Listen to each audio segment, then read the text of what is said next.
Hello, my name is Alexandre White, and I'm an assistant professor of sociology and the history of medicine at Johns Hopkins University. How do racism and xenophobia harm health responses and practices of social distancing?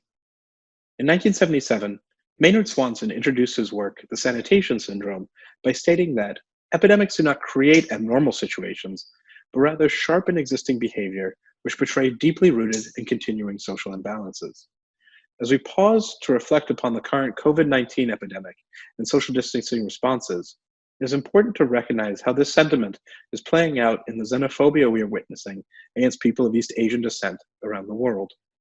Swanson examines how racist, segregationist objectives were achieved in epidemic responses to an outbreak of bubonic plague in British colonial Cape Town in 1901.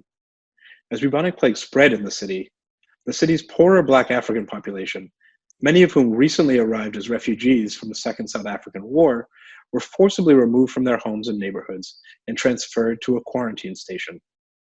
This space was to become a precursor to one of the most enduring architectures of oppression of the 20th century, the South African township. During the epidemic, plague became an opportunity to animate segregationist and racist responses to the concerns of sanitation and hygiene within the city. What lessons does this moment teach us for the current epidemic of COVID-19? As we witness spates of xenophobic violence, anti-Asian sentiment, and xenophobia, it is important to recognize our shared vulnerability to this disease, not as fractured social groups, but as humans. Swanson alerts us to several important questions. From whose perspective are epidemic responses designed, and for the benefit of whom?